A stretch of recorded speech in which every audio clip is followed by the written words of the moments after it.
yra žmonių turbūt, kurie alergijas net ignoruoja, jeigu mato arba kažkam iš šeimos narių yra, tai maždaug, kol dar nėra blogai, palauksim, žinai. Daug kas bijo eiti sužinoti, nes tu, kai sužinai, reikia kažką daryti. Mes kaip tėvai, mes turėtume išmokinti vaikus gyventi su tuo, ne kad, o koks tu vargšas, kaip tau nepasisekė. Taip. Nedaryti aukos iš jų. Taip. Nes tas aukos buvimas ir tėvai būna aukos pozicijoje. Taip. Ir būna, kad jie užsikonservuoja ten 10 metų ir jie vis dar aukos pozicijai. Ar gali atsirasti kažkokia, nežinau, tolerancija alergijai? Yra dalykai, kuriuos tu gali išaugti. Tiesiog vaikas auga, stiprėja jo įvairios sistemos ir tos reakcijos sumažėja.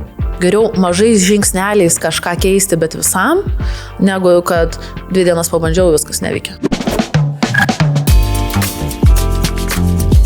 Sveiki visi mūsų laidos Gyvenimui su cinkeliu žiūrovai, mano vardas Timūras.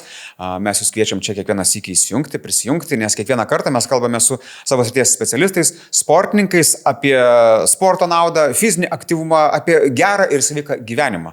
Šios dienos mano viešnia kalbės labai gera ir aktualia tema apie alergijas, viešnia ne bet kokia, o tai yra edukatorė. Gyvensenos medicinos specialistė, autorė, lektorė asociacijos alergijos klubas vadovė Vaiva Lukošienė. Labas, Vaiva. Sveiki. Čia daug tų titulų labai pasirašyti. Visi tikrai? Susirenka per gyvenimą. Tai dar porą galėčiau pasakyti. Bet... Dar netgi porą būtų, ne? Geras. Tai, bet iš esmės, kad žmogus suprastų, tai paprastai tariant, alergijų ekspertė, žinovė. Iš esmės. Okay. Taip, gyvenimo su alergijomis. Okay. Kaip pasidaryti taip, kad tas gyvenimas jisai būtų maksimaliai komfortiškas, patogus. Gerai. Dabar taip, kad žiūrovą įtikintumėm ekspertize. Ar pati su alergijom kažkokiom tai turi reikalų, reiškia, tvarkaisi, ar tu tiesiog žinai apie alergijas viską, bet tu pat jų neturi? Tai viskas prasidėjo nuo mano vyresnėlio. Jisai alergiškas, jisai ten iki 5 metų užaugo ten su vos keliais produktais. Vėliau išlindo mano pačios alergijos netoleravimai.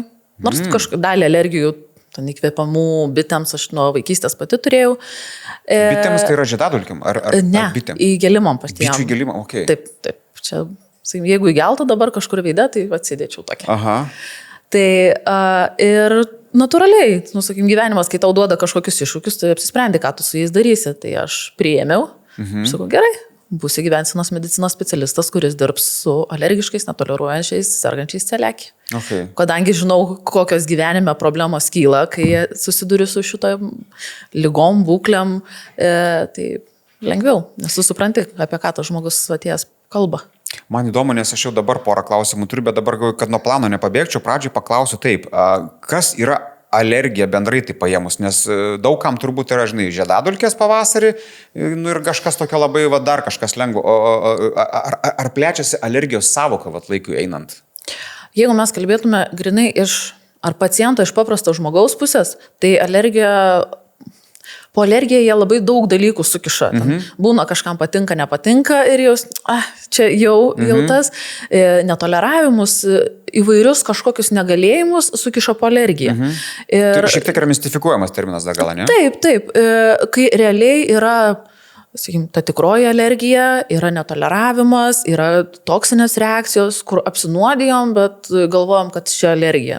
Procesai organizme vyksta kiti. Bet, sakykim, iš to žmogiškosios pusės, taip lengviau.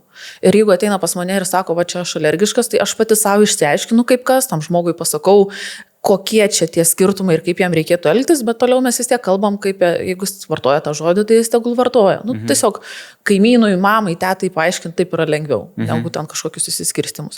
Bet iš medicininės pusės tai yra tiesiog kažkokia padidintai jautri reakcija į kažkokį dirgiklį. Tai gali būti maistas, tai gali būti kažkokie žiedadulkės, gali būti pelėsis, gali būti kažkokia buitinė chemija. Yra labai labai daug dalykų. Ir tos reakcijos skiriasi. Kitų vardinė netgi gąsdina, žinai, galvo, kiek visko gali būti ir tu nežinai. Taip. Okay, tai tada kitas klausimas, ar gali kažkokia alergija atsirasti metam einant, nes tu sakai, aš neturėjau ir dabar čia man sako, kad alergija aš netikiu. Tai gali atsirasti išsivystyti? Gali. Netoleravimai tai labai dažnai yra ir gaila, kad jie simptomai labai dažnai dubliuojasi kažkokių ligų, būklių, to pati alergija, netoleravimas, jie turi dalykų, kurie persidengia ir tu turi padirbėti, kad atskirtum, kur yra kas. Nes tu kartu gali turėti ir alergijų, bet gali turėti ir netoleravimų. Tai su vienais dalykais mes dirbam viena kryptim, su kitais jau kitaip reikia dirbti. Nu, alergijos netoleravimų tai nėra tik tais tabletės gerimas. Mes vis tiek apie priežastis kalbam. Ir tu, kai jas įsiaiškini, tada susidėlioji tą individualią strategiją jau kaip reikia dirbti. Tuo būtent konkrečiu atveju, nes man gali būti nuo to pačio dirgiklio vienaip, Marijai ir Antanui gali būti visai kitaip, o dirgiklis tai yra vis tiek tas pats. Ir, sakim, per gyvenimą tos alergijos atsiranda vėl dėl skirtingų priežasčių. Tai gali atsirasti tiesiog nusilpo imunitetas, tarkim, po ilgo antibiotikų kurso. Ir va tiesiog atėjo tas momentas, kai organizmas tiesiog pasakė gana. Didelis stresas arba ilgas laikas to tokio lėtinio streso gali būti.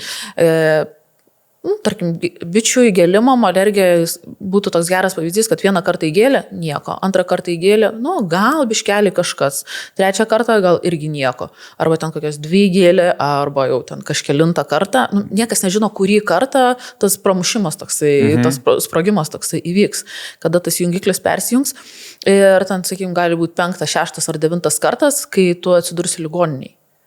Ir tiesiog su kiekvienu kartu, kai tu gauni tą dirgiklį, vis ta reakcijos intensyvumas, jisai gali didėti ir jau kažkurio momentu jisai bus toks didelis, kad tu jau nebegali ignoruoti ir ar ten kažkokią tabletytę apseitų. Arba reikėtų kraustytis toliau nuo avilio, nes labai daug įgėlimų čia kol kas. Tai va, čia būtų lengviausias variantas, bet... Kaip dažniausiai, nežinau, kaip pasireikšti gali alergija, nes, nu, turbūt pirmas yra tai kokie, nu, klasika, tai visokie ten slogos ir odos, ar ne, pakitimai. Ką dar galbūt žmonės praleidžia, ką būtų verta atkreipdėmėsi, kaip alergija dar gali pasireikšti? Tai kas dažniausiai lengviausiai atpažįstama, ar ten mums taip priimtiniausia apie alergiją kalbėti, tai dažniausiai, jeigu įkvėpiami dirgikliai būtų, ar tos pačios žiedadulkės, ar koks pelėsis, kažkas tokio, tai dažniausiai bus įkvėpiamos kažkokios reakcijos.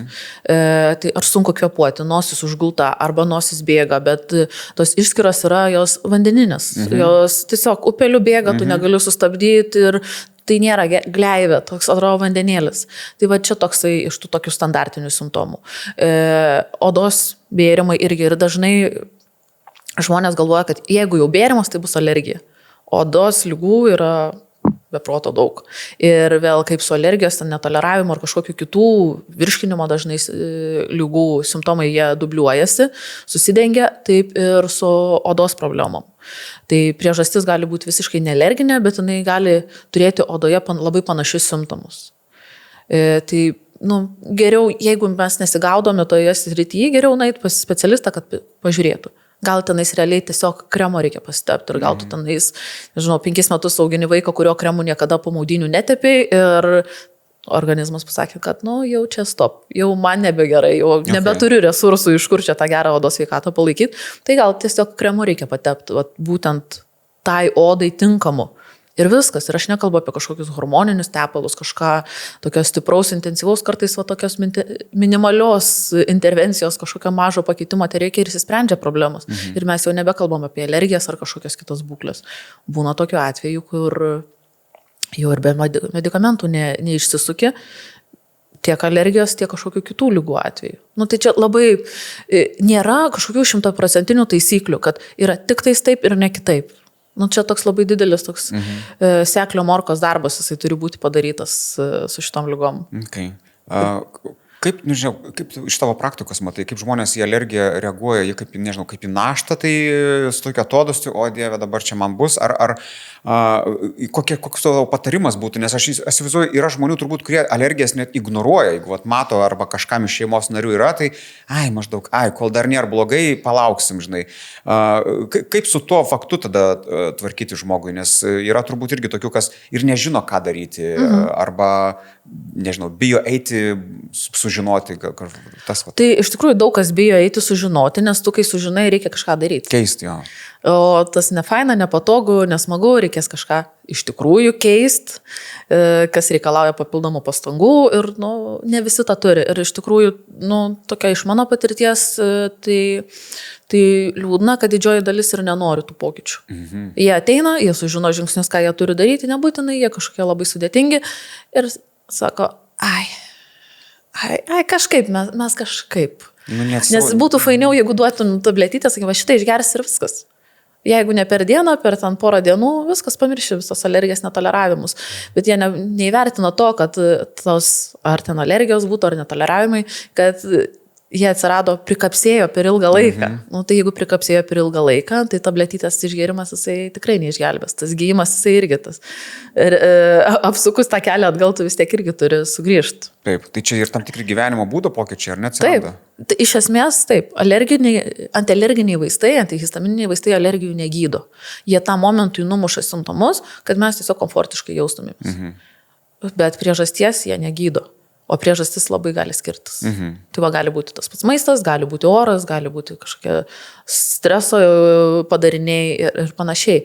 Ir vėl nuo to, ką tu turi daryti, kai jau įsiaiškini priežastis, jau tada aišku ir ką daryti.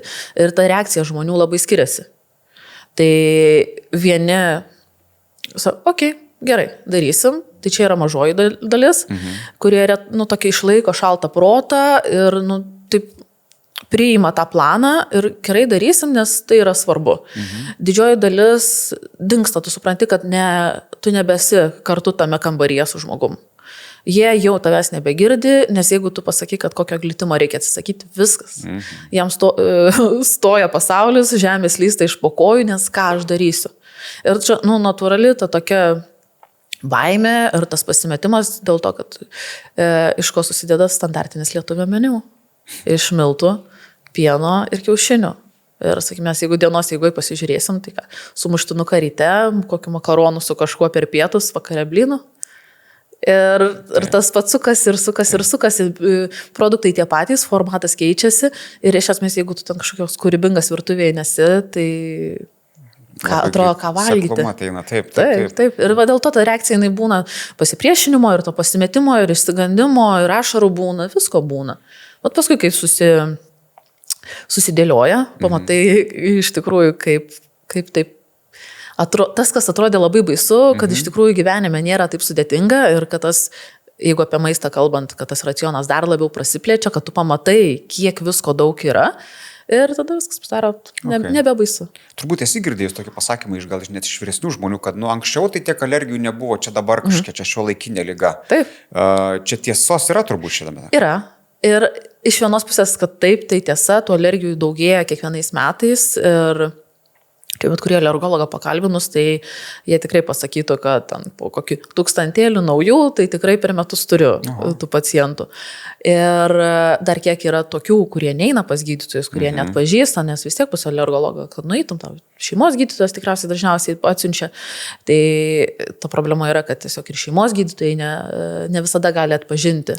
Tiesiog nėra tų kompetencijų, nes niekas neruošia taip smulkmeniškai, tas medicinos kursas, jisai nėra vien apie alergologiją. Tai ir tie patys gydytojai taip įvairiai žiūri, o apie močiutes, tetas, kaimynus ir panašiai, tai nėra kalbos. Labai retas, kuris pripažįsta, kad tai yra ne mada ir kad tai yra tikras dalykas. Ir tikrai visi sako to, kad mūsų laikais tai nebuvo. Raudonai žandais vaikų tai buvo, bet ten tikrai ne alergija, būdavo tiesiog sveiki vaikai. Jo, tas teisingai. Taip, čia būdavo sveiki vaikai. Taip. O jeigu tu atsuktum tą laikroduką atgal, pasižiūrėtum, kaip tie sveiki vaikai atrodė, tai ten tikrai ne. Buvo tų ligų ir tada tiesiog niekas nelabai gal taip ir rūpėjo. Nelabai kas ir žinojo, ką su tuo daryti ir viskas, ir kai tu nežinai, ką daryti. Ir, sakykime, iš mano artimos aplinkos aš kažkada išgirdau, kad tą pasakymą tokio, tai nuo sausos odos numirė, kai vaikas buvo. Nuo sausos odos numirė, tai reiškia, buvo kažkas, Ir tiesiog buvo nesužiūrėta, ir tikriausiai kažkoks tenais negerumas įsimetė į tą odą, gal tikėtina sepsis koksai, ir pabaiga kokia buvo ta liūdna. Bet, sakau, kaip pasako, kad nebūdavo, tai nebūdavo tiek daug, bet tikrai būdavo. Okay. Aš prisipažinsiu, mes irgi šeimoje turim tų alergijų reikalų. Ir dabar jau klausiu, kaip žmogus su patirtimi ir turbūt žiūrinčių bus tokių, kur mes irgi buvom pas alergologą, netgi 2 kartus, reiškia, su sūnum. Ir tokį, tikrai jauti tokį sunkumą ir pasimetimą, kai tau padarė tyrimą, nieko nenustatė, o simptomą vis tiek turim, vis tiek yra odos problemos. Kokius tu žingsnius rekomenduotum tokiem žmonėm, kuriem jie pabando, rankos nusvyra, tipo nieko nėra, viskas normai, bet matom, kad nėra normai. Ką dar būtų galima taip metodiškai pasiūlyti? Tai pirmas dalykas, kad nenuleisti tų rankų ir nenumoti ranką, kad, sakykim, nėra jokio simptomo, kurį mes negerumą kažkokį jaučiam, nėra jokio bėrimo ar kažkokio nestandartinio vaizdo ant odos, kuris būtų normalus ir ten gali būti ignoruojamas ir panašiai. Jeigu jau taip yra, reiškia, organizmas siunčia mums signalą, kad kažkas yra negerai. Ir mes turim surasti, kas negerai. Kad tas mažiukas negerai, kurį mes dar galim toleruoti, kažkaip nematyti, kad jisai neužaugtų į kažką didelio. Tai, sakykim, jeigu kalbėtų apie alergologus, tai visi mes žmonės. Alergologai lygiai tokie patys. Ir, jūs galvojat, jie nebijo netekti glitimo, arba ir glitimo, ir pieno, ir kiaušinio iš savo meniu. Bijo. Ir jeigu tu pripažinsi, kad, sakykime, man taip aš negaliu to ir to, tai reikės nevalgyti. Tada nepatogu, nefaina, nes keičiasi. Jie lygiai tokie patys žmonės. Ir į tą patį gydymą irgi visi žiūrim skirtingai, kaip vieni tėvai pasiryžta daryti viską ir tie vaikai vaikšto porcelianinėm odom, tu gyvenime nesurastum ten kažkokio bėrimuko, vaikai eina su termosais į mokyklas, į darželius ir ten nuo 5 ryto puodose sukiesi, tai nebūtinai visi tokie. Kiti, sakysi, nuvedžiau į darželį, jisai alergiškas kam? Nežinau. Yra ir tokių. Ir sukitės darželį, aš jums pridaviau, čia jūsų problemos. Tai su gydytoju irgi tas pats. Jie skirtingų patirčių turi, skirtingų kompetencijų yra ir tai, kaip jie mato tą žmogų, kokius tyrimus jie daro, irgi labai skiriasi. Ir tiesiog tas, kiek rūpi tau tas žmogus. Ne visi mokytojai džiaugiasi vaikus matydami. Tai ir ne visiems gydytojams yra džiaugsmas matyti dar vieną. Čia po 25 metų darbo dar vienas atėjo su savo kažkokiu menko odos pabirimu. Tai viską yra, tai mes kaip tėvai turėtume prisimti atsakomybę už savo vaikus ir nueiti ir pas tą antrą ir pas tą trečią. Ir svarbu, kad tik tais, kai mes nueinam, kad mes žinotume patys, kas negerai, kas mums kliūna, jeigu apie vaiką kalbant, kad mes turėtume maksimaliai daug informacijos, kad būtų su kuo dirbti. Namų darbas, žodžiu. Taip. Jeigu mes įtarimą tokį turim, kad suvalgo pieno, ten lygtais pilvas gal gurguliuoja, gal riaugėja daugiau, gal pilvo pučia daugiau, gal jis ten pasikaso, gal refliukso kažkokie, ten kosuliukas pradeda lysti, ar ten miega blogiau. Daug įvairių tų variantų gali būti. Bet jie visi nėra normalu.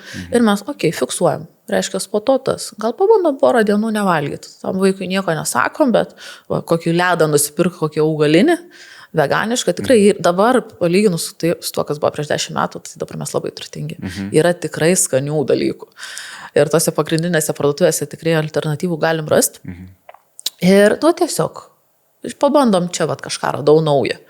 Nes jeigu mes pasakysim, kad nuo šiol bus taip ir tu ten jau sūrio negausi, tai vis tik normalus tas pasipriešinimas yra, jeigu aš ten 15 metų visą laiką gavau, o dabar man čia draudžia. Tai tarp kitko tokia, gal daugiau salatėlių, mažiau tos duonos, mažiau pieno ir žiūrim, ar kažkas keičiasi, o tas pokytis labai greitai atsiranda. Per 3-4 dienas mes jau galim matyti. Per porą savaičių žmonėm būna, kad siaubingi simptomai dingsta. Tai atrodo, kelias dienas, palyginus, sakykim, tais metais, kuriuos tu kankiniesi, čia porą savaičių, tas 10 dienų, tai čia tik tais tiek, pabandysim ir viskas, neišeis, pasiteisins ten tas bandymas, nepasiteisins. Ir viskas, ir mes jau galim labai daug dalykų sužinoti, ir su ta informacija jau mes galim nueiti pas gydytoją.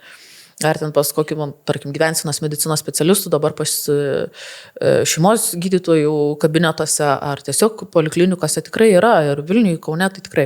Okay. Vat terminas gyvensenos specialistai čia gan naujas dalykas, aš nesu tokio anksčiau labiau taip girdėjęs, tai čia yra su medicinos, reiškia, bagažu kažkokia, ar ne? Taip, tai... Čia nėra kažkie, žinai, kurie iš interneto prisiskaitė ir žino. Ne, čia normalūs medikai. ne tie, kur susigalvojau, kad aš čia dabar jau papasakosiu, kaip čia visi turi gyventi. Ne, tai yra mokslų remta medicinos kryptis, tik jinai yra apie priežastis. Nes dažniausiai, ką mes kalbam, kai kalbam apie klasikinę mediciną, tai mes galvom, o čia ir gerai, čia tikra, alternatyvi, tai jau kažkokia nesąmonė, ten niekas nepatikrinta, niekas ten neveikia ir arbatėlės ar kokie eteriniai aliejai, tai jau čia prisigalvojimai ir kažkokias marketinginiai dalykai ir čia kažkas jau tave nori apgauti kišt. O gyvensenos medicinos specialistas jisai yra tarpe. Maksimaliai, kiek jau įmanoma pagal to žmogaus būklę mes stengiamės išvengti vaistų, nes ne dėl vaistų trūkumo atsirado kažkokios ligos, tarkim, tos standartinės tokios svoris, diabetas, cholesterolis, spaudimas, širdies ligos įvairios, onkologiniai susirgimai ir labai daug kitų lėtinių ligų. Iš esmės, visos lėtinės ligos, kurios nėra infekcinės, visos autoimuninės ligos, tai yra gyvensenos medicinos laukas. Ir mūsų darbas yra išmokinti žmogų gyventi su ta liga taip, kad jisai sveiktų, kad jisai čia pakeitęs, tą kažką pakoregavęs, jau individualiai pagal tą žmogų, kad jisai sveiktų ir kažkuriuo laiku atsisakytų vaistų ir tada jau pradėtų, ne tai, kad, žinot, grįžti iki sveiko, bet kažkurio momentu jau tapti dar sveikesniu. Vat, kad tu jau būtum tas kaip tik ir sveikesnis, ir energingesnis, ir tas tavo gyvenimo laikas jisai ilgesnis būtų. Ir sveiko gyvenimo laikas jisai prailgėtų irgi. Nes, man atrodo, niekas nenori 72 numirt ir niekas nenori gyventi iki 90 kažkelių, bet nuo 50 metų sirgdamas įvairiom lygom. Taip. Tai vat, laikantis tų gyvensenos medicinos tarkim, strategijų, pasiūlymų, tai mes galim padaryti taip, kad apie pirmasias kažkokias lėtinės ligas mes 70 kažkelių metų sužinosim. Nebe 50, ne 40 metų. Nes dabar visi 40-mečiai jau yra tikrinami dėl to ir didžioji dalis turi šitų dalykų. Ar gali atsirasti kažkokia, nežinau, tolerancija alergijai? Nes gali būti, kad galbūt ir žiūrinčių žmonių, kurie sako, čia tiesiog reikia imunitetus, reiškia, įpratinti save, jo, kažkaip pripratinti save, kai buvo, žinai, tiek su COVID panašiai sakant, žinai, kad čia reikia imunitetą įgyti kažkokį maždaug, čia reikia tos perlaužti save. Ar įmanoma alergiją taip kažkaip prisijaukinti, nežinau, mažom dozėm, mikrodozinant kažkaip tai? Yra imunoterapija, tai dažniausiai jinai taikoma įkvėpiamiem alergenam, tai gali būti pelėsiai, gali būti kažkokios žiedadulkės, namų dulkių rūkutėm, kas alergiški. Tai yra imunoterapija, kur arba lašinama po liežuviu, tai čia toks paprastesnis būdas, arba gali būti jau po odą leidžiamas labai mažas alergeno kiekis ir po truputėlį jisai tenais didinamas. Po truputėlį, bet tai čia per 3-5 metus tu ten vis gauni tą dozę kažkokio alergeno ir organizmas kažkada jau nustoja su juo kovoti. Nes alergijos pasireiškimas tame ir yra, kad į mūsų organizmą patenka kažkoksai baltymas, ten žiedadulkė maistas ar kažkoks kitas, ir organizmas nesupranta, kas čia toks ir užpuola kaip priešą. Bet tas baltymas galvot iš kiaušinio yra, atrodo, kur čia priešas. Bet organizmas jį tai pamatė. Tai imunoterapijos būdu mes darom taip, kad jie taip, čia jau toks savesnis daras ir, gali būti. Ir tokiu būdu gali sakyti, kad pripratini tą organizmą. Bet jeigu mes kalbam apie vaikus, kurie nuo mažens yra alergiški, tai jie tą tokį liaudinį posakį turi išaugimą. Yra dalykai, kuriuos tu gali išaugti, tiesiog vaikas auga, stiprėja jo įvairios sistemos ir tos reakcijos sumažėja. Būna dalykų tokių, kurių tu jau jeigu ten iki 7 metų neišaugai, tai ir nebeišaugsi, jeigu iki paauglystės neišaugai, tai tikėtina, kad tu jau ir turėsi tą visą gyvenimą iki galo. Bet yra tie gyvensenos medicinos dalykai, kur mes kalbam apie maistą, stresą, aplinką, miegą, tokius apie judesį, mes tokius dalykus pritaikę, mes galim stiprinti tą savo imunitetą, mažinti bendrą uždegimą organizme Ir jeigu jau tu alergiškas, tai faktas, kad jisai yra nuolatos. Ir dar jeigu pasimuliuoji karts nuo karto, tai tas uždegimas dar jisai didesnis darosi. Tai taikant tus gyvensenos medicinos žingsnius, mes galim nusimušti uždegimą, stiprinti, taip grubiai kalbant, imunitetą ir tada didesnė tikimybė, kad tos alergijos, netoleravimai ir kažkokios panašios reakcijos jos atsitrauks. Tai žodžiu, paslapinti triggerius ir pastiprinti tai tuos teigiamus dalykus. Taip, tai ten įeina labai daug dalykų, tie patys papildai, ten streso valdymas, kas tenais spalvina, kas meditacijom, jogom užsiima, kas tiesiog ten 20 km bėga. Nu, čia jau nėra tas sveikatinantis dalykas, tai jau pereina į tą streso lygį, bet tarkim kažkokie trumpesni krosiukai, viskas gerai. Lindimas sekate mažina alergijos? Gali būti vienas iš tų veiksnių, bet mes vėl turim įvertinti, kas į tą eketę lenda. Kaip ten su jo širdele, kaip jam tiesiog su bendru fonu, nes jeigu žmogus yra tas, kur amžinam strese, amžinam bėgime, kur ten išgėriau kavos ir jau va šitaip sėdžiu, kur naktį neužmiegu ir panašiai. Tai gal jam reikėtų truputėlį netokius didelius kontrastus gyvenime turėti, nes jau panašu, kad organizmas į mažą triggerį jisai reaguoja jau per stipriai, jau hormonai yra išėję. Tai čia jau reikėtų labai individualiai pasižiūrėti. Tai gal po žingsnelį, po truputėlį, gal nuo to dušo pradėkim tokio vos. Nu ir tus bendrai visus simptomus, visas tas ligas, būklės jau žiūrint reikėtų. Nes man atrodo, mums lietuviams yra būdinga, taip žinai, jeigu jau įmuosi pokyčių, tai tokį susikaupiu, tada pradedu, bet jau reikia pradėti, žinai, jau imsiu iššūkį, tai jau taip jau maždaug iš kelių rausiu, žinai. O tas po truputį priėjimas, jis gan naujas, man atrodo, yra dalykas. Taip, tas, nėra taip, kad jeigu mes kalbam apie tą sveikatą, tiek apie tas alergijas, tai nėra taip, kad šiandien nevalgiau, kodėl rytoj man vis dar išbertų. Taip neveikia. Tu gali valgyti 2 savaitės ir tada tau išlys tik tas pirmas simptomas. Tai gal tau 2 savaičių reikia, kol praeis, kad ir pradingtų jisai. Taip. Tai ir su visom tom būklėm irgi tas pats. Tai geriau mažais žingsneliais kažką keisti, bet visam, negu kad 2 dienas pabandžiau, viskas neveikia. Čia nesąmonė, aš girdėjau, čia nesąmonė, ne. Arba kaip kalbėjom apie pačius tyrimus, irgi padarė vieną tyrimą, čia man sakė, kad nieko, bet tų tyrimų yra daugiau. Ir dar toks vienas pats nuostabiausias, sakykime, tyrimas yra. Tai yra tiesiog stebėjimas namuose. Jeigu tai yra suaugęs žmogus, tai aš suvalgiau tą, man čia darosi taip. Tai rytoj pabandom tą, man darosi taip. Tai gal geriau tada šitai padarom. Ir jeigu tai tokį dienoraštį vediesi, ką valgai, kaip jautiesi, kaip judi, kokius papildus vartojant, viską, turi tą savo gyvenimo, bent jau porą savaičių tokį užrašiuką, labai daug dalykų pasimato. Ir kartais, labai dažnai, tai yra daug informatyviau negu kažkokie tyrimai. Taip, sakykim, aš pati savo praktikoje tus tyrimus žiūriu kaip į atspirtį. Bet nes mes negalim paimti, sakykim, padarėm kraujo tyrimo, arba subadėm ranką kokią, arba pleistriuką ant nugaros užklijavom ir kad, čia yra 100% apie mane. Ir kad man jau taip yra ir reiškia, ten kaimynų, jeigu tos reakcijos tokios pačios, jam irgi taip pat bus. Ne, tai yra gairės, nuo kurių tu atsispiri, sulygini vieną tyrimą, kitą tyrimą, va tada per gyvenimą perleidi va tą dienoraščiuką savo susirašai ir tu matai, kaip iš tikrųjų tau yra. Ir kaip pagal tave reikia tą tyrimą vertinti.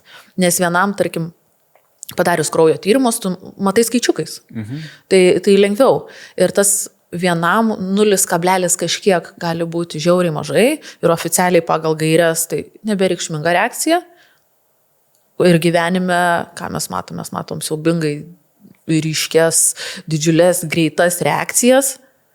Tai nesutampa tyrimas ir tas. Tai mes sakom, tyrimas nesąmonė. Arba tas gydytojas, kuris pasakė, kad čia nieko nėra, nesąmonė. Tai kai mes pritaikom tą tyrimą gyvenime, įvertinam pagal gyvenimą, mes jau galim visą tyrimą skaityti visiškai kitaip. Mes matom, kad tas mažas skaičiukas reiškia didelį dalyką šitam, tai reiškia tų kitų, kur su irgi mažais skaičiukais, irgi tikėtina, kad ta reakcija bus didelė. O kitam gali būti didžiuliai skaičiai ir nieko. Čia mūsų ta individuali reakcija yra ir iš tikrųjų apie šitas ligas kalbant, mes labai turim kalbėti apie save, apie mane. Ne tai, kaip knygai parašyta reikalingi tie tyrimai ir visi tie vidurkiai išvesti, jie reikalingi, mus veda nukreipia kažkokiais keliais, bet mes turim vis tiek pirmiausia žiūrėti į šitą žmogų, kaip jisai gyvena, kas su juo darosi, kiek jisai gali kažko pakeisti būtent šiuo metu, kažkas gali paimti nuo šiandien, aš pakeisiu ten kardinaliai. Kitas jisai gali per pusę metų tenais porą žingsnių pasikeisti. Taip. Šiaip unikalu, kad mes jau kelintą laidą filmuojam ir vis tiek prieinam šitos išvados, kad vaistas pats savo esi tu pats dažniausiai. Taip. Tu turi tiesiog tu tik pats save gali sutvarkyti. Niekas geriau negirdi, niekas geriau nejaučia, bet mes turim išmokti klausyti. Ir suprasti, kad tie dalykai kurie vyksta su mumis, tai nėra normalu. Taip. Ten tokie paprasti dalykai, ten pučia pilvą, ten riaugiai, ten kažkokie refliuksas ar dar kažkas, nėra normalu. Neignoruoti. Ten kažkokios gleivės, kur nors gerklėjai, ar ten nosį kažkas tokio gyvančio nuolatos. Nėra čia normalu. Ten kokie migreniniai skausmai. Reikia eiti pasvaigti. Ne. Vienas iš variantų. Reikėtų. Vienas iš variantų. Gerai, Eurovizija taip įdomi dabar atsiras mūsų pokalbį, nes Silvestrui tikrai turbūt gali būti daug kas dėkingi už tai, kad jis celiakijos temą išnešė, tai labai viešai išdėliojo. Tai Šaunuolis. Tiem, kas žiūri, kas tai yra, nes aš pirmą kartą išgirdęs Silvestro pasisakymą ir paskui pradėjau, žinai, kaip turbūt gal ir daug kas galvoti, o čia ar man nėra, žinai, nes jau ten simptomukus vardį ir galvoju, gal ir. Tai kas yra celiakija ir, nežinau, kokią senumo čia ta lyga?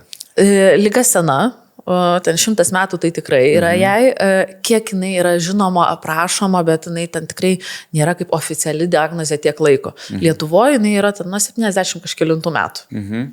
Bet tai nereiškia, kad žmonės nesirgdavo iki to laiko. Sirgdavo, tiesiog tu net pažįsti, tiesiog nesupranti. Tiesiog buvo raudonom žandam nurašoma. Taip. Ir celiakija retai iš tikrųjų su tais raudonais žandais jinai susiejama, jinai labiau su arba labai kietais, arba labai laisvais viduriais siejama. Ir gal su tokiu labai liesu kūnu. Jinai labiau asocijuojama. Dėl to, kad celiakija yra, tokia, sakykime, žarnyno liga, autoimuninė liga, tai reiškia, pats mūsų imunitetas kovoja su mūsų natūraliomis organizme esančiomis ląstelėmis, organais, tiesiog mato kaip priešą mūsų ląsteles. Jisai pats save naikina. Ir kas tą, tokį trigerį įjungia. Tai kalbant su celiakija, tai tas vienintelis veiksnys yra glitimas. Tai reiškia, kviečiai, rugiai, miežiai, tai iš to, kas gaunasi visokios miežių kruopos, perlinės kruopos, kuskusas, manai ir visa, kas yra iš jų pagaminta. Tai sojų padažas, makaronai, duonas, bandelės ir panašiai. Jeigu visi šitie produktai, ten bandelės, duona, nežinau, tortilijos ir visi kiti dalykai, kas mums aktualu, kokie picos padai ir panašiai, jeigu jie yra padaryti iš kitų miltų, mes viskas galim valgyti. Ir tikrai šiais laikais tai nėra problema. Jeigu tai yra tik celiakija ir tu laikaisi tos tinkamo režimo, jokių problemų neturėsi. Okay. Tikrai lengviau gyventi negu alergiškam žmogui, kuris čia ir dabar gali kristi ant žemės ir ten poros minučių gali užtekti, kad mes to žmogaus neturėtume, kuris ten turi atsisakyti ir pieno, ir kiaušinio, ir to pačio glitimo, ir ten dar kažkokių dalykų. Tai su celiakija sergant, laikantis taisyklių, tu tikrai gyveni lengvesnį gyvenimą. O čia liga įgimta ar jinai išsivystanti? Dažniausiai tai yra paveldimas dalykas, bet klausimas yra, ar mes daeisim iki to momento, kai jinai yra visą laiką tyliai. Jinai tūno, bet tu nežinai, ar įsijungs. Ir gyvensenos medicinoje yra toksai pasakymas, kad sako, užtaisytas ginklas jisai yra, bet ar kažkas paspaus gaiduką. Tai su celiakija tas gaidukas yra glitimas. Ir aišku, jeigu, sakykime, miega ta liga, mes turime celiakijos geną, bet mes neturim jokių simptomų, kas su tuo susiję. Tai atrodo gyvenam ir nesukam galvos savo. Bet jeigu mes nemiegam, nejudam, turim daug streso, valgam nesąmonės, susideda visas tas toksai krepšelis dalykų, tai tikėtina, kad ta celiakija jinai atsibus labai greitai. Bet gali būti taip, kad nuo pirmos vaiko gimimo dienos jau jinai bus aktyvi. Ir vėl celiakija yra nelygu, jos formų yra dar irgi nemažai. Tai vienos būna tokios nebylios, kur tu jokių simptomų Nu, nieko nejaučiu. Aš žinau, kad aš turiu tą geną, bet aš nieko nejaučiu. Bet gali būti kitas variantas, kur aš sužinau apie celiakiją ir paaiškėja, kad ten 7 mano lygos iki tol turėtos, tai nėra tas ir tas. Kad tai yra jau celiakijos pasiekmė, kad kaip šaknis yra celiakija ir jau visos kitos jau eina kaip komplikacijos. Ir jau tos lygos turi savo kažkokius negerumus, kurios palieka mum. Okay. Tai va, ir mes jau kai dirbam su celiakija, tiesiog išsiimam glitimą, tai pradeda sveikti ir kitų tų lygų, kaip sakyti, būklė žmogaus pagerėja ir vertinant tas ligas, tas diagnozes. Toks labai įkvepiantis pasakymas. Taip, mes labai daug galim padaryti. O tai celiakija ir gliuteno netoleravimas yra skirtingi dalykai, ar čia yra tas pats? Jie bendro turi tai, kad ir vienu, ir kitu atveju mes negalim vartoti glitimo. Okay. Su celiakija mes negalim turėti jokio kontakto su juo. Mes galim, tai nėra variantas, kad aš nevalgysiu glitimo, bet kepyklėliai dirbsiu. Ne. Ir ten mes jau turim persižiūrėti kosmetiką, aplinką, tai prisilietimas prie kažkokios, kažkas duonos papjaustė, ten kažkokius, žinot, su miltais, padarykim taip su miltais ir debesis pakyla. Tos dulkelės, kai nukrenta, tu nebūtinai jas matai. Ir vat prie tų dulkelių prisilietus kažkur mums jau užtenka, kad ta reakcija būtų. Ir net nebūtina suvalgyti, kad, žinot, patektų į žarnyną ir tada, vat, kadangi tai žarnyno liga, nebūtina. Tai gali būti su dantų pasta, tai gali būti su kažkokiu šampūnų kondicionierium, su tokiais dalykais, tai gali ateiti ir per bučinį. Tiesiog ten tavo pora suvalgė kokį burgerį ir kebabą ir bučinio gali užtekti, kad tau jau būtų blogai. Bet čia reikia tada kaip turėtų įdomi atrodyti tokių žmonių susitikinėjimas, nes jeigu tu dar net nepažįsti žmogaus, tai tavo viena pirmų temų, tai už tai ir šneka turbūt jo dabar jauni žmonės apie jo, kas ko netoleruoja, turi išsiaiškinti tokius basic ir paskui tik basics. Susidedam sąrašiuką, aš valgau tą, tai kartu negali būti. Nebus patogu. Tai užtat jo, matyt, tai reikia ir vestis, matyti, restoraną, kur yra platus meniu, kur tu sužinosi jau, matyti ir taip. Okay, Tai skiriasi nuo netoleravimo tuom, kad abudu nevalgo glitimo, bet su netoleravimu gali būti didesnė tikimybė, kad mes, kaip jisai atsirado su laiku, taip jisai gali kažkada baigtis, dingti. Ir mes galėjom, tarkim, visą laiką glitimo turinčių produktų valgiam ir kažkurią dieną pasidarė blogai, išsiaiškinom, kad nebegalim. Bet jeigu mes tinkamai gyvensim, priimsim tus tinkamus sveikatai sprendimus, gal po metų, gal po 5, gal po 10, gal mes ir vėl galėsim. Ir su netoleravimu yra, kaip su celiakija, yra 100% vengimas bet kokio kontakto. Taip su netoleravimu mes jau turim truputėlį laisvės varijuoti. Vieni, kurie labiau jautrus, tarkim, aš iš karto jaučiu.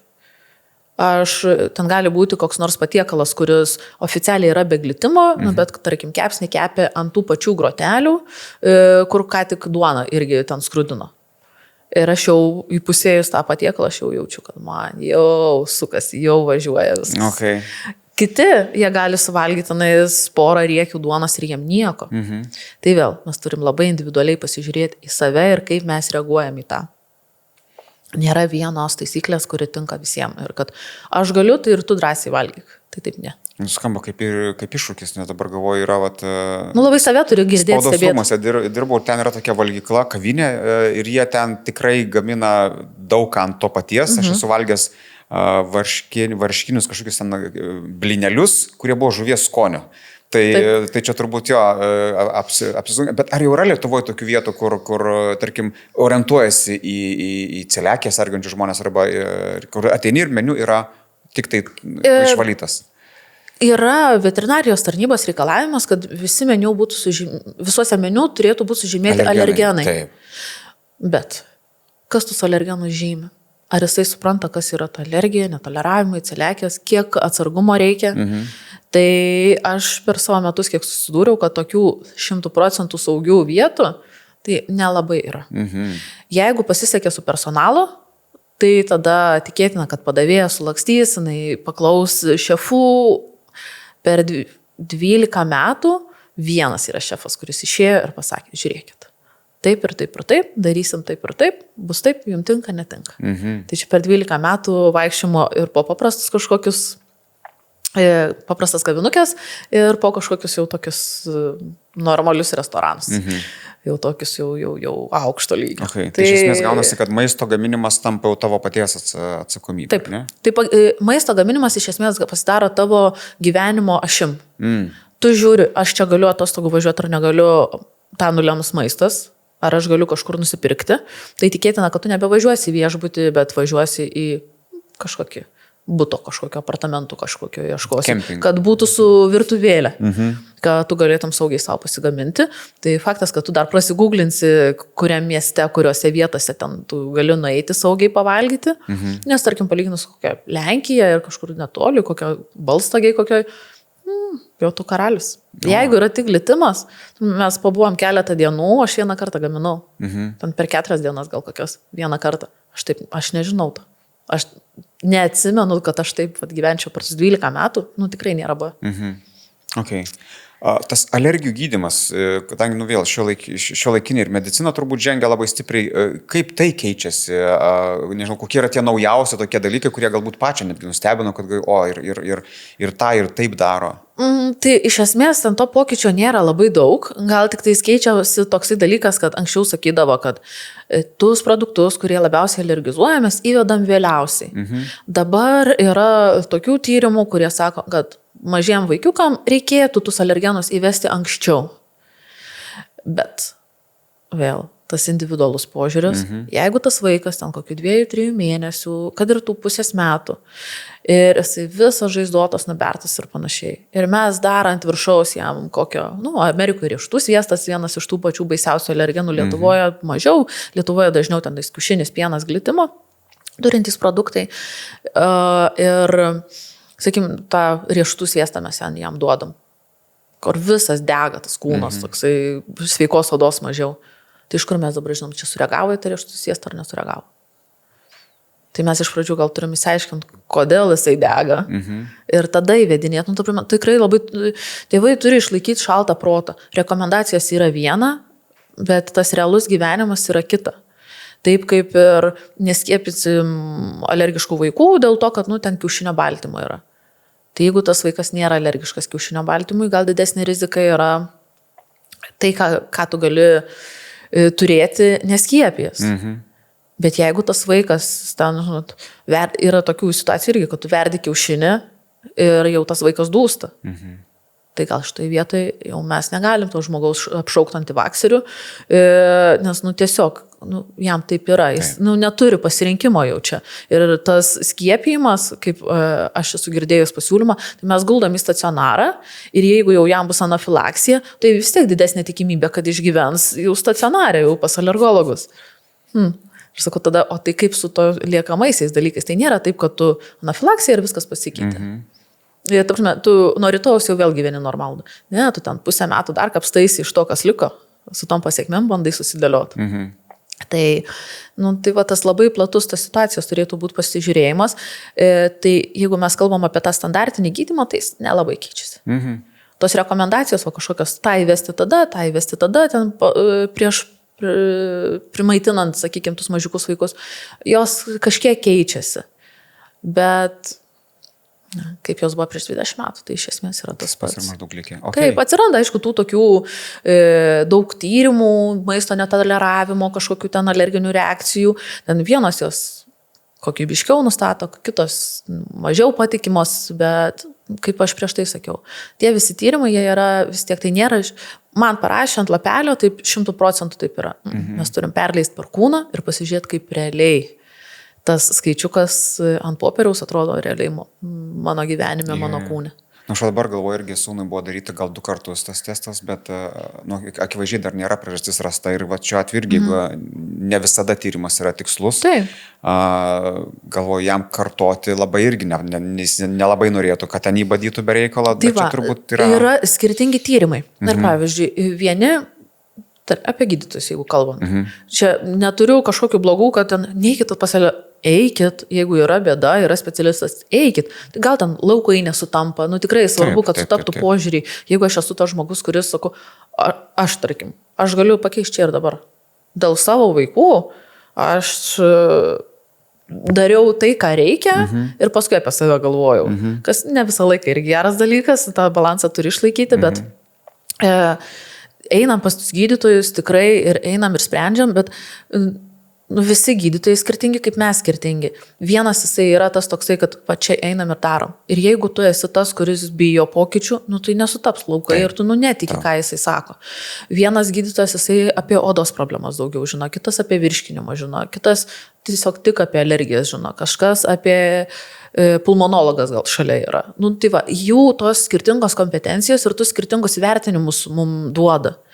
Ir tas, kuris yra pulmonologas ir alergologas. Tikėtina, kad jisai su odos problemom gal nelabai bus geriausiai besitvarkantis specialistas. Tai gal mums reikia ne tik to vieno, bet gal plus dar kito žmogaus pagalbos reikia, kuris jau tą kompleksą turėtume, visą sumuštinių, kuris tą teigiamą rezultatą iššauks. Plus tyrimas tyrimui nelygus. Vieni tyrimai tyria greitas reakcijas, kiti tyria lėtas reakcijas. Tai jeigu man subadė ranką ir sako nieko, tai dar nereiškia, kad lėtų reakcijų nebus. Bet jeigu mes pasidarėm kraujo tyrimus pagal to žmogaus poreikį, nes yra nemažas skaičius, tiek tam pačiam netoleravimui, celiakijai atrodo tą patį tyria, bet skirtingi iš tikrųjų dalykai. Ten tyrimų yra daug, ten visokie laktozės netoleravimai, kiekvienam alergenui specifiškai galima padaryti, daug yra ir žmogui nesusidūrusiam tikrai yra sunku. Tai vieną tyrimą padaręs aš tikrai nemeščiau. Pasidarom, kiek tam žmogui reikia maks. Ir mes tada žinom, mums spėlioti nebereikia. Mes tada žinom, įsivertinam, kaip tam žmogui yra ir tada jau sudėlioja maksimaliai tikėtina veiksmingiausią tą planą. Okay. Kiek dažnai tu susiduri su žmonėm, kurie dėl vienokių ar kitokių priežasčių iš savo tėvų būsto jau užsikraustė su tam tikrų bagažų, kurie, tarkim, be kaip ir paveldė gaunasi, reiškia, kad tėvai dėl kažkokių tai vidinių dalykų nesuturi ir tiesiog palieka tą vaiką kažkaip. Tai čia dažnas atvejis turbūt. Daug yra tų tokių, kurie, tai mano vaikystės astma, tai man žvynelinė, tai aš jau irgi ten nuo vaikystės turiu. Ir jie ateina patys, tarkim, ten tėtis ar mama, visas kūnas žvynelinės, odos, kaip pasakyti, pažeidimais, visas kūnas nusėtas, galva plikai skusta arba labai ilgi plaukai, bet vis tiek luobai lenda. Ir atsiveda jie vaikus, kurie jau irgi su panašiam bėdom. Bet tėvai, jie patys savęs nesusižiūri, tai yra variantas. Arba kaip savęs nežiūrėjo, taip nežiūrės ir vaikų. Taip. Arba kadangi nesužiūrėjo niekas į jiem vaikystėj, jie patys nežino, ką su savim daryti, arba pabandė, pamatė, kad veikia ir tai pasirodė per sunku. Kentėti tus simptomus pasirodė lengviau, negu tą kitokį gyvenimą gyventi. Tai arba jie žino tą kančią ir nenori tam savo vaikui. Tai jau čia kaip tam vaikui pasisekė. Bet didesnė tikimybė iš tikrųjų, kad darys tėvai dėl vaiko. Jau jeigu atėjo daryti, tai tikėtina, kad dėl vaiko jie padarys daugiau negu dėl savęs. Jo. Nes jeigu dėl savęs, tai gyvenau taip, tai ką čia dabar. Jeigu čia tabletė maks savaitai, nes neveikia, tai gal ir nebe taip įdomu. Okay. Dar kalbėjom apie ilgalaikį stresą ir jo poveikį. Tai streso malšinimo, suvaldymo metodika irgi turbūt prisideda, bet tai nėra kaip sprendimas nuo visų lygų. Tai panacėja nėra, bet tai yra visom lėtiniam lygom vienas iš tų tokių 5 kertinių žingsnių, į ką mes turim atkreipdėmėsi. Nes nėra taip, kad stresas savo, virškinimas savo, ten visos organizmo sistemos ir viskas, kas vyksta su mumis, jie susiję. Juk kažkas, kai susinervuoja, tai supykina tą žmogų. Arba atvirkščiai, kai mes apsinuodėjom, mums skauda galvą. Yra tas ryšys toksai. Ir jeigu mes susijaudinam dėl kažkoks stresas, tai spaudimas irgi ten šokinėja. Taip. Viskas yra sujungta kaip laikrodukiai. Čia kažkur sugedo, viskas nebesisuka kiti. Ten moteriam gal dažniau, bet ir vyram tas pats hormonai labai staigiai išsibalansuoja, dėl ko mes turim daug vėl kitų pasiekmių. Tai stresas labai labai svarbu. Miegas, streso valdymas labai svarbu. Nes tai gali būti tokie dalykai, apie kuriuos mes nepagalvojam, iki galo nesudirbam ir iki galo negalim turėti to gero rezultato. Tarkim, aš gerai valgau, sportuoju, ten žiūriu darbo grafiką, kad ten jau būtų maždaug harmoningas su laisvalaikiu, ten socialinius santykius turiu gerus ir atrodo kaip ir viskas gerai, bet aš nemiegu. Viskas. Miegas yra bazinis dalykas. Jeigu nėra miego, mes iš tų visų likusių negausim maksimalaus rezultato, kokį galim turėti. Čia šiuolaikinis prakeiksmas, tas miego trūkumas. Taip, tai streso valdymas lygiai tas pats, jisai koreliuoja su miegu. Tai jeigu mes stresuojam, tikrai mes nemiegosim. Jeigu nemiegam, mūsų streso lygis kyla. Taip. Toks užburtas ratas. Tai va, ir maistas kažkoks, ką mes suvalgom, jisai irgi veikia kaip stresorius, jeigu ypatingai mums jisai netinka. Jeigu mes ant prieš miegą susivalgiam kažko per sudėtingo, vėl miegas kenčia. Ir va taip, kiekviena dedamoji, jinai turi savo kažkokį ryšį su kiekviena kita ir tą savo indėlį duoda geram arba blogam kažkokios sistemos veikimui. Tai mes vis tiek turim žiūrėti labai plačiai ir dirbti plačiai, mes tada greičiausiai ir geriausią variantą turim. Aišku, mes galim eiti po žingsnių, kai iš pradžių susitvarko miegą. Paskui tenais gal, žiūr, kaip kuriam žmogui ten kokia problema. Gal kažkas nejuda ir gal jam tiesiog pradėti pasivaikščioti reikia. Gal į parduotuvę nueit pėsčia, nevažiuotas kelius šimtus metrų. Palik paspirtuką namuose. Taip. Ir tokie maži dalykai. O vaikai, jie visus šitus dalykus mato ir jie tikrai įsineš. Jie atkartoja. Ir tai, kaip tu jo sveikatą rūpiniesi, kaip tu jį... Sakykim, čia jau iš mano pačios asmeninės varpinės. Sakykim, aš noriu, kad mano vaikai, tie, kurie turi tų alergijų, netoleravimų ir kažkokių kažkokių kitų lygų neturi, ir ten astmos kažko nebuvo, kas dažnai būna, jeigu nesusižiūri maistinių alergijų ten iki 3 metų, tai tikėtina iki 5 jau bus astma. Tikėtina, Agnina jau iki 7 metų bus išoperuota. Ir va taip kaupėsi. Tada žiūrim paauglystėje jau svorio problemos, jau diabetas, tada kokį 25 metų žiūrim, kodėl aš negaliu turėti vaikų. Ir va tas ratas, tai nėra taip, kad kažkokia būklė yra individuali ir nieko kito nebeturinti, tas riedulys krenta nuo kalno. Ir jisai didėja. Tai mes kaip tėvai, jeigu vaikystėje suimam, vaikus išmokam tinkamo to ilgesio, tinkamo požiūrio į maistą, į visus kitus dalykus, tikėtina, kad jisai ir išėjęs iš mūsų namų, jisai gyvens kitaip. Sakykime, mano pačios tikslas yra toksai, kad kuo greičiau tas vaikas galėtų būti savarankiškas tų savo alergijų klausimų. Kad jisai pradėtų girdėti, matyti, kas su juo darosi, kad aš tą suvalgiau ir yra ar nėra kažko. Tai vat, mano pačios kliurka, mano vaikai lygiai taip pat nori picų, kaip ir visų kitų vaikai. Ir yra tokios parduotuviai. Ir aš nupirkau. Ir to, kuris saugi, tenais tikrai nėra to, ko jie negali, bet jie turi tą picos džiaugsmą ir tą buvimo tokie kaip visi kiti vaikai, jie tą gauna. Ir jinai to pačio gamintojo, tokia pati, ten be glitimo, be laktozės ir ten be pieno, be glitimo, be kiaušinių, jinai visą laiką būna ir aš paėmiau kitą. Tiesiog ėmiau daug ir jų tarpe buvo kitokia. Ir aš tam savo vaikui duodu tą kitokią. Ir jam dabar jau, tada gal buvo kokį 11 metų ir jisai po antro kąsnio sako, mama, tikrai čia nieko nėra, kas man. Ir aš taip, ne, tai čia tas pats, kaip visada. Ir aš čia tą padariau po 11 metų auginant tokius vaikus ir po 30 kažkelių metų gyvenimo su pačios alergijom. Ir aš taip, ne, bet palauk, nuskaitau, traukiu iš šiukšlių dėžės aš tą dėžę ir ten yra kiaušiniai. Geras. Ir poras kąsnių tai reikėjo ir, tai reiškia, jau jisai girdi, jau jisai gali pažinti tų simptomus, jau man yra saugiau, kad jeigu jisai išvažiuos į kažkokią ekskursiją, jisai žinos, kad darosi, nepanikuojam, traukiamės vaistus iš kuprinės, kur šiaip natūraliai tam vaikui vaistų nereikia, ten 10 metų tų vaistų nežino skonio, bet jeigu būtų ta situacija, jau yra saugiau. Nes vis tiek, tu į ekskursijas nori, į stovyklas tu nori, tu visko nori taip pat, kaip ir tie visi kiti vaikai.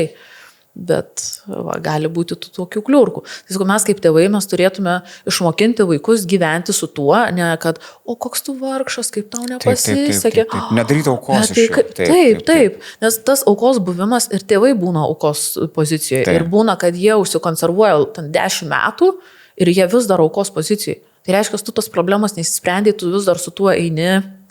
Ta pačia vaga tu eini ir nekeiti, neišeini iš tos būsenos. Tai ir tas vaikas, jisai tą patį mato, tą patį jaučia. Elgesio modelį perima, jo. Taip, ir tikėtinai jis jaučiasi ir auka, bet ir kaltu dėl to, kad tėvams negerai, nepatogu, nefaina, sunku ir panašiai. Tai aš kažkaip norėčiau, kad tas vaikas užaugtų laisvas, visai kaip socialiai aktyvus, tik su biškelį kitokiu maistu. Nu, ir kad jisai mokėtų pats, kad jisai išvažiavęs į užsienį su kokia klase, kad jisai galėtų savim pasirūpinti.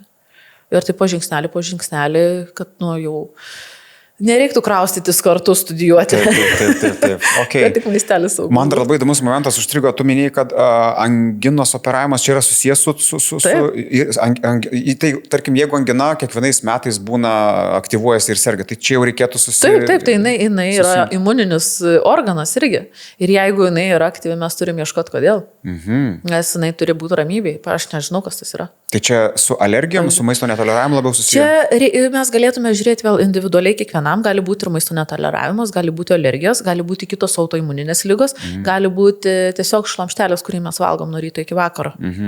Ir vis tiek daug meniu aš pamatau iš klientų, ką tu gauni iš darželių, mokyklų, kurie ten nori prisitaikyti meniu tiem alergiukam. Tiesiog per rankas pereina labai daug meniu, tai vėl tas pats, ką mes valgom. Pieną, glitimą ir kiaušinius. Pagrindiniai dalykai. Pienas ir kiaušiniai nėra tie produktai, meluoja pienas ir kiaušiniai, sakau, kiaušiniai tai dar toks, bet pienas ir glitimas. Tai yra tie dalykai, kurie išderina hormonus, kurie kelia organizmą uždegimą ir nuo to imunitetas automatiškai visą laiką yra aktyvus. Tai automatiškai čia irgi tas pats. Adenoidai lygiai tas pats. Sutikti trimetį vaiką su neoperuotais adenoidais man yra keista. Okay. Čia įdomu, nes čia dėl savęs klausia. Aš turėjau periodą, kai labai aktyvi būdavo, kiekvienais metais būdavo stipriai labai serga angina, tada buvo išoperuota ir gaunasi, kad jo, tada tu nebeturi to. Tu neturi kuo sirgti, nes nebėra to dalyko, kas tos simptomus siunčia. Bet problema nuo to neįsisprendė. Taip. Tai, okay. Ir pabaigai galvoju, visai dar noriu savo vieną tokį pastebėjimą irgi pridėti, kad mes, kai susilaukėm dukros, gyvenom sovietiniam 5-aukštį, ne 9-aukštis buvo, kur nėra jokios ventiliacijos, yra vienintelis langus prasidarai ir viskas. Ir kai ir vaikai nuolat sirgdavo, būtų kiekvienas ruduo, ateina tas nulis, atšala, ir nedašildo normaliai ir tu jauti, kaip pareina lygos. Ir išsikraušius į namą su normaliu rekuperatorium, su normaliu šildymu, kaip pasikeitė viskas. Visos lygos žymiai sumažėjo ir tai vat irgi tokie atrodo maži dalykai, bet jie irgi didžiulę įtaką daro. Tai gali būti taip, kad mes nerandam problemos kažkokios ir čia atrodo, viską, taip nuoširdžiai ten ir specialistai sudirbo ir mes, ar kaip tėvai, ar individualiai apie save, viską padarėm, bet blogai. Ir gali būti baldų lakas kaltas. Čia ypatingai apie hormonus, jeigu mes kalbam, net ne apie alergijas, bet apie hormoninės ligas labai svarbu. Dažai, lakai, tai kas tiesiog tvyro mūsų ore, ko mes priprantam prie tų kvapų, priprantam prie visko ir nebejaučiam, nebematom. Tai va tas šviežias oras, tas geras oras, jisai labai svarbu. Ir sakykim, mes irgi gyvenam miesto centre, iš vis toksai Kaune to vieta tokia, kur pagrindinė gatvė taip, ir mes ant kampo daugiabutį, tu lango atidaryti negali, ten tas juodas debesis amžinai ir baisu, vaizdas gražus, bet oras baisus. Ir mes įsikraustėm į kaimą, šalia Kauno, bet kaimas, medžiai, karvių dar tada tenais ganydavosi ir šuniukai, ir paukščiai gėda ir toks, tikras kaimas šalia miesto. Ir per 3-4 dienas dingo 80% bėrimų. Nes jisai buvo, tas mano pirmagimis, jisai buvo sveikas, gerai.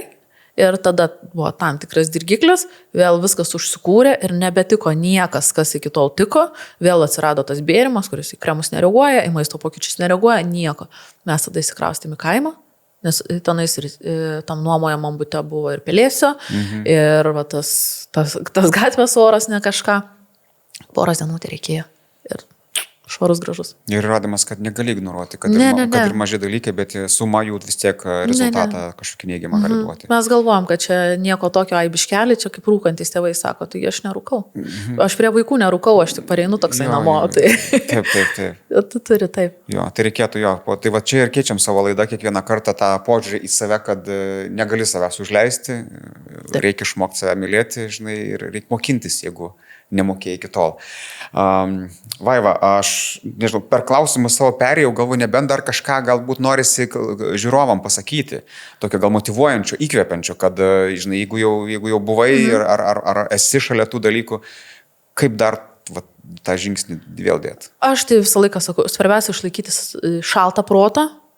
Jeigu norisi paliūdėti, pastresuoti, biškelį savęs pagailėti ir gerai, porą valandų nusistatymą, iki tada aš savęs gailiu, o tada pradedu dirbti. Nes kai pradedi dirbti, pamatai, kad nėra ko gailėti. Ir to maisto yra, ir ta aplinka tenais, tu viską gali pasidaryti, jeigu tu nori. Tikrai nėra kažkokios tragedijos. Tai yra tik tais maistas, jeigu mes apie maistinės alergijas kalbam. Tai tik, ne apie tai gyvenimo sukasi. Ir jeigu apie save, irgi tas pats, ne apie maistą, galvokim apie sveikatą, kaip aš jaučiuosi, kas man naudinga bus ir viskas, tos motivacijos daugiau daryti tada. Taip. Tos aukos tada nėra, nes tu darai dėl savo gėrio, o ne dėl to, kad kažkas tave nuskriaudė, kažką iš tavęs atėmė. Tai aš tokio gal palinkėčiau to tokio šalto proto, atsisėdam, susidėliojam planą ir veikiam. Daryt. Taip, viskas pasidaro darimo būdu. Teisingai. Ir darom. Ačiū, kad atvykai. Ačiū, kad pašnekėjom, man buvo žiauriai įdomu. Džiaugiuosi. Tikiuosi jums žiūrovai irgi. Čia buvo laida Gyvenimui su cinkeliu. Iki kitų malonių kartų. Iki.